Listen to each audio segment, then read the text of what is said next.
everyone, I'm Matt. Hi, I'm Desiree. And we're bringing you this week's Rising Tide West Coast Swing Guide. Now that we are on our third week of our Magic Move series, we're going to be bringing you 3 8-count whips that are anything but basic for you to enjoy dancing. We will show you these magical whips and then break them down, lead, follow. Our first magic whip is an accelerated whip or a power whip. 1, 2, 3, and 4, 5, 6, 7, and 8. Looks pretty straightforward, leaders. The main difference here is I want to build more connection on count 4 so that as we transition into 5, that happens a little bit later and a little bit faster than I do in my regular whip. So in my regular whip, 1, 2, 3, and 4, you can see I've already got Desiree moving forward on 4 and transitioning towards 5. In this magic accelerated whip, I'm thinking about leaving her back on count 4. You can also see that my feet, versus stepping straight across on that regular whip, I'm stepping back at a diagonal, and I can even lunge into my left knee and left hip to continue to build that connection further. From here, I'm really standing up to release that and not trying to do a whole lot else, leaders. Finishing it out like a regular whip for 7 and 8. Now followers, the biggest thing that we need to remember is we are really matching the leader's connection many times in West Coast Swing, and this is one of them. So as we go into 1, 2, 3, and 4 on a regular whip, our leader might choose to bring us forward on our forward foot, or kind of leave us split weight, not a great idea, leaders, or maybe keep us back, but not really stretch into this connection. Now on the accelerated whip that our leader is stretching us into, we want to think about sinking back on count 4. There won't be any footwork.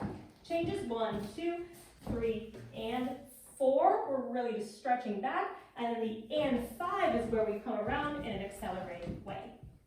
Our next magic whip is a crossbow whip with an outside turn. 1, 2, 3, and 4, 5, 6, 7, and 8. Breaking this down, leaders, we are starting out with a right to right over a left to left handhold. We're all crossed up here. This is kind of like our basic open whip in that, leaders, I want to be moving counter to my follower for counts 2 and 3 and. Same thing again as I go through count 5, but I'm taking this right hand, up and over in a basic outside turn. And then once I've started turning Desiree, the left one can come over as well as we go through 6, 7, and 8. And for our followers, we show this on the other side. The thing that I just told you about our accelerated whip, we actually want to do the opposite. When we come into this crossbow whip, we are going to be stepping forward on 4 because that is the direction the leader is going to be bringing us. After that point, we want to make sure that we allow the leader to set the hand height as the hands come overhead as we go into this turn. We also want to keep a flexed finger, not a clenched finger, but not a relaxed finger either. These fingers are going to help us keep our frame and steer us through the turn. And our final magic whip is a reverse basket whip.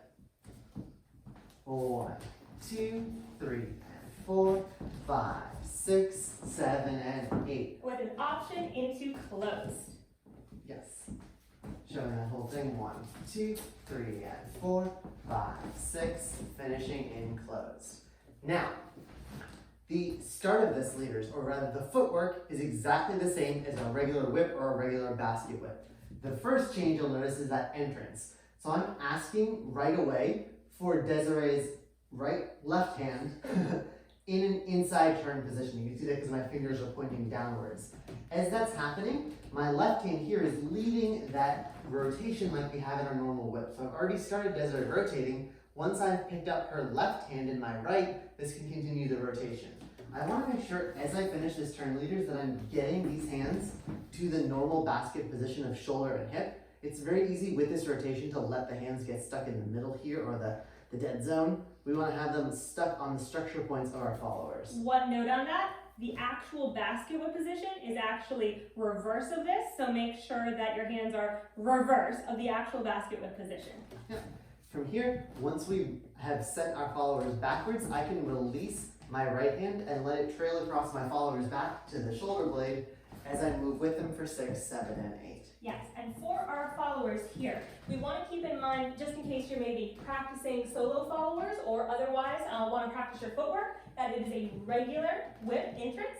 and then a basket whip follow through. Let me show you what that looks like. 1, 2 for the entrance, obviously taking the hand when the leader asks for it.